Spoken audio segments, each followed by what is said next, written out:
দেখতে দেখতে এই গুচ্ছভুক্ত বিশ্ববিদ্যালয়ে ভর্তি পরীক্ষার সময় ঘনিয়ে এলো আর মাত্র কয়েকটি দিন সময় আছে। মাত্র 20 দিনের ভিতরে তুমি তোমার প্রিপারেশন কিভাবে গোছাতে পারো বা কিভাবে গোছালে একটা সিট নিশ্চিত করতে পারবে সেই বিষয় নিয়ে কথা বলবো। প্রথমতই আজকে আমি তোমাদের সাথে দুই ক্যাটাগরি স্টুডেন্ট নিয়ে কথা বলতে যাচ্ছি। ফার্স্ট অফ অল, যারা তোমরা এতদিন পর্যন্ত একটা ভালো প্রিপারেশন নিয়েছো বা মোটামুটি একটা প্রিপারেশন নিয়েছো, মানে তোমাদের প্রিপারেশনের গ্রাফটা উপর দিকে ছিল।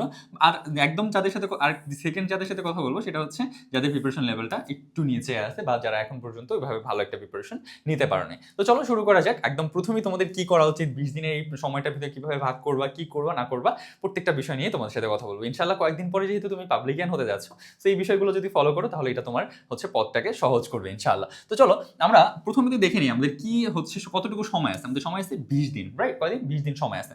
আচ্ছা, এই টাইমটাতে এসে তোমরা যারা মোটামুটি ভালো একটা প্রিপারেশন নিচ্ছ বা মোটামুটি একটা প্রিপারেশন নিয়েছো এতদিন পর্যন্ত, তারা যেটা করবা সেটা হচ্ছে একটু ইম্পর্টেন্ট টপিকগুলোর দিকে একটু ফোকাস করবা। ইম্পর্টেন্ট টপিকগুলোর দিকে ফোকাস করবা। তোমরা দেখা যায় কি নতুন টপিক পড়তে ইম্পর্টেন্ট টপিকগুলো কিন্তু আর ভুলে যাও বা পড়তে চাও না, বা দেখা গেছে পারি পড়বো এরকম করে রেখে দাও। তো এই বিষয়টা কিন্তু করা যাবে না। এখানে তোমাকে যেটা করতে হবে, তুমি এখন বলতে পারো যে ভাইয়া আমি তো এখনো কয়েকটা নতুন টপিক পারি না, ওইগুলো কি পড়বো না? আমি তোমাকে বলবো হ্যাঁ পড়বা, কিন্তু কিভাবে একটু খেয়াল করো।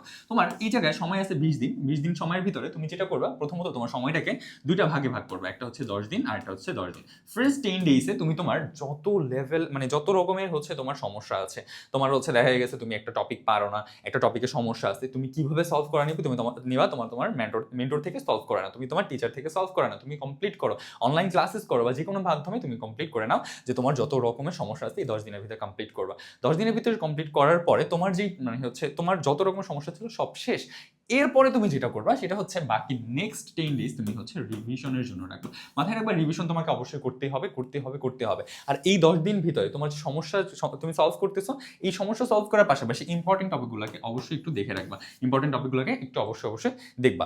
আর এই লাস্টের 10 ডেজ হবে তোমার ওভারঅল রিভিশন। কি বলতে ভাইয়া? Overall revision. আচ্ছা ফাইন, এইখানে তুমি এরপর এখানে এসে এই যে তোমার 10 দিন গেল, এর নেক্সট 10 ডেজের ভিতরে তুমি যেটা করবা, এমনভাবে তুমি তোমার রুটিনটাকে সাজাবা, ওই রুটিনের ভিতরে যেন প্রচুর পরিমাণে প্র্যাকটিস থাকে। ভাইয়া প্র্যাকটিস বলতেছি, কি বলছি ভাইয়া? প্র্যাকটিস। কিন্তু আমি এটা বলি নাই যে তুমি কোশ্চেন ব্যাংক সলভ করো। আমরা তোমাকে যখনই বলি প্র্যাকটিস করো, তোমরা অনেকেই ভাবো যে ভাইয়া কোশ্চেন ব্যাংক সলভ করলে কমন পেয়ে যাবো, কোশ্চেন ব্যাংক থেকে 100% কমন পড়ে যাবে। বাট বিষয়টা কিন্তু এমন না। এই জিনিসটা তোমার মাথায় রাখতে হবে। আর কয়েকদিন পরেই তুমি ইনশাল্লাহ পাবলিক বিশ্ববিদ্যালয়ে চান্স পাবো। তুমি যদি আমাদের কথার মিনিং এখনো না বুঝো তাহলে কিন্তু বহুত সমস্যা, তাই না? আচ্ছা, তো প্র্যাকটিস যেটা বলতেছিলাম, তুমি এইখানে যেটা করবা, তুমি হ্যাঁ কোশ্চেন ব্যাংক সলভ করতে পারো, কিন্তু এটা এমন ভাবে সলভ করবা যাতে তোমার দুইটা জিনিস একসাথে হয়ে যায়।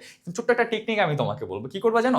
যখন তুমি যে কোনো একটা টপিক পড়তেছো, ধরো যে কোনো একটা টপিক, তোমার বইয়ের যে কোনো একটা টপিক পড়তেছো, ওই টপিকের প্রিভিয়াস এর কোশ্চেনগুলো সলভ করো তুমি তোমার কোশ্চেন ব্যাংক থেকে।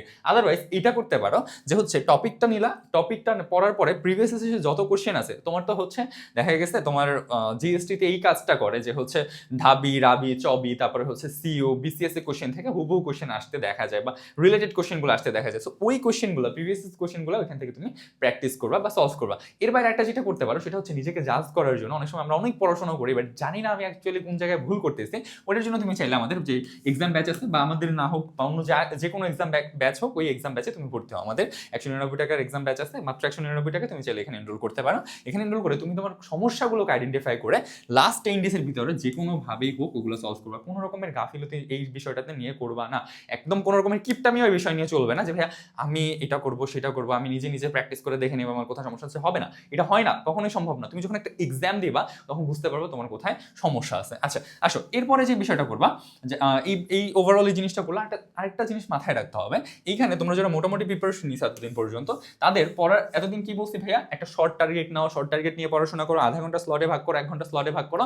কিন্তু মাথায় রাখবা সেই 10 ডেজে এসে তোমার কিন্তু এই বিষয়গুলো করলে আর হবে না।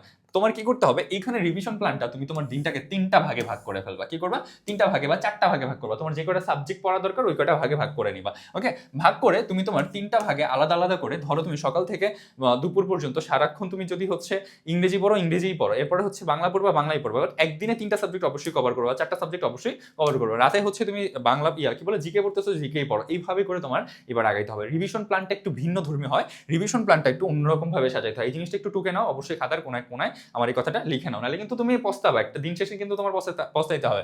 আচ্ছা, আর তোমরা যারা মানবিক বিভাগ থেকে পরীক্ষা দিবা, দেখা গেছে বি ইউনিটে যারা পরীক্ষা দিতে যাচ্ছ, তাদেরকে একটা জিনিস আমি বারবার সতর্ক করি, এই টাইমটাতে এসে তুমি যত হচ্ছে পড়ছো, মেমোরাইজিং আইটেম পড়ছো, বিরোজন পড়ছো, এই জিনিসগুলো কিন্তু বারবার রিভাইজ করতে হবে। তুমি নতুনগুলো চাইলে শিখতে পারো, কোনো সমস্যা নাই। প্রিভিয়াস এসে কোশ্চেনগুলো সলভ করো, আমাদের দেওয়া যে পিডিএফ আছে, সাজেশন পিডিএফ যেটা আছে, সাজেশন পিডিএফ আর প্রিভিয়াস এসে কোশ্চেন, এটা যদি কমপ্লিট করো তোমার 80 থেকে 90% কমন তুমি এখান থেকে পেয়ে যাবে ইনশাল্লাহ। আচ্ছা ফাইন, এই ওভারঅল এই বিষয়টা নিয়ে কথা হলো যারা মোটামুটি প্রিপারেশন এতদিন পর্যন্ত নিছে। এখন একদল পাপি আছে যারা এতদিন পর্যন্ত প্রিপারেশনই নেয় না, তারা কি করবে? বা হচ্ছে এতদিন পর্যন্ত ভালোভাবে কিছু করতেই পারে না, তারা কি করবে?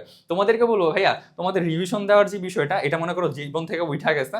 তুমি যেটা করবা, তোমার আগামী 20 দিনের ভিতরে ধরো তোমার 3টা সাবজেক্ট হলে 3 দিয়ে ভাগ করো, বা কয়টা সাবজেক্ট ওইটাকে দিনে 3 দিয়ে ভাগ করো। কইরা তুমি পড়াটা কিভাবে পড়বা জানো?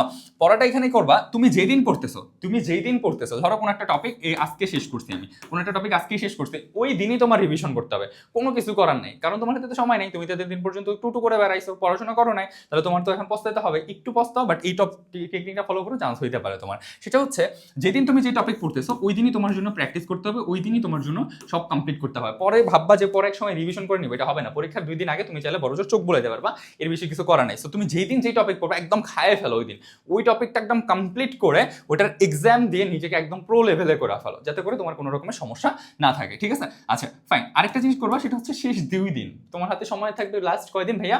শেষ 2 দিন। ওই 2 দিনে তুমি সারা যা পড়ছো, 18 দিন তুমি পড়বা, 18 দিন যা পড়ছো না পড়ছো ওগুলো সব কমপ্লিট করবা। আর লাস্টে 2 দিনে এসে কি করবা, তুমি চোখ বোলায় দেখবা যে আমি এতদিন এটা পড়ছি, এটা আমার মনে আছে, আচ্ছা একটু একটু একটু একটু এইভাবে করে দেখে নিই। তোমাকে আরেকটা ছোট্ট আইডিয়া দিই, একটা ছোট্ট টিপস দিই, সেটা কি জানো? দিন শেষে যা পড়ছো, রাত ধরো তুমি 12টা পর্যন্ত, 12টার দিকে ঘুমাও, 11:30 থেকে কয়টা বলছি ভাই, 11:30 থেকে 12টা পর্যন্ত এই যে আধা ঘন্টা টাইম আছে, এই যে এখান থেকে যে আধা ঘন্টা টাইম বের হয়, এই 30 মিনিট তুমি কি করবা? এই 30 মিনিট টাইম তুমি সারাদিনে কি পড়ছো এটা রিভাইজ করো, এটাই তোমার জন্য রিভিশন। এর বাইরে আর কোনো কথা নেই। তুমি যদি এইভাবে পড়তে পারো, এইভাবে সামনে আগাও, ইনশাল্লাহ তুমিও ভালো রেজাল্ট করবা ইনশাল্লাহ। অ্যাটলিস্ট তুমি হচ্ছে ভালো সাবজেক্ট নাম্বার একটা সিট তো পাবা, পাবলিকান তো হবা ইনশাল্লাহ, এটুকু গ্যারান্টি আমি তোমাকে দিতে পারি। দেখো ভাইয়া, আর অল্প কিছু সময় আছে, অল্প কিছু দিনের মধ্যেই তোমরা পাবলিকান হতে যাচ্ছ। নিজের উপর ভরসা রাখো, তুমি অবশ্যই ভালো কিছু করবা। মাথায় রাখবা, নিজের উপর যে বিশ্বাস করে সেই পৃথিবীর সবকিছু অর্জন করতে পারে। এই জিনিসটা তুমি যতবার ভেঙে পড়বা ততবার বলবা যে আমি নিজের উপর যদি বিশ্বাস রাখি, ইনশাল্লাহ আমার খোদা তাআলা বা আমার সৃষ্টিকর্তা বা আমার প্রভু অবশ্যই আমার উপরে বিশ্বাস করবে, আমাকে কিছু একটা দান করবে। তো নিজের উপর বিশ্বাস রাখো, তুমি তোমার স্বপ্ন পূরণ করবা, বাবা মার স্বপ্ন পূরণ করবা, ভালো কিছু অবশ্যই করবা ইনশাল্লাহ। নিজেকে ভালো একটু ট্রিট করো, নিজেকে ভালো ট্রিট করো বলতে যেটা বুঝাচ্ছি সেটা হচ্ছে একটু নিজের কেয়ার নিবা, ঘুম, খাওয়া দাওয়া, এই জিনিসগুলো একটু খেয়াল রাখবা। আর নামাজ কালাম বা হচ্ছে সৃষ্টিকর্তার প্রতি যেই হচ্ছে তোমার আহ্বান বা চাওয়াটা, এই চাওয়াটা অবশ্যই অব্যাহত রাখবা। আর বাবা মার কাছাকাছি থাকবা, তাদের কাছ থেকে দোয়া নেওয়া ট্রাই করবা। ইনশাল্লাহ তুমি ভালো কিছু করবা। তোমার জন্য অনেক অনেক শুভকামনা। Best of luck. আসসালামু আলাইকুম।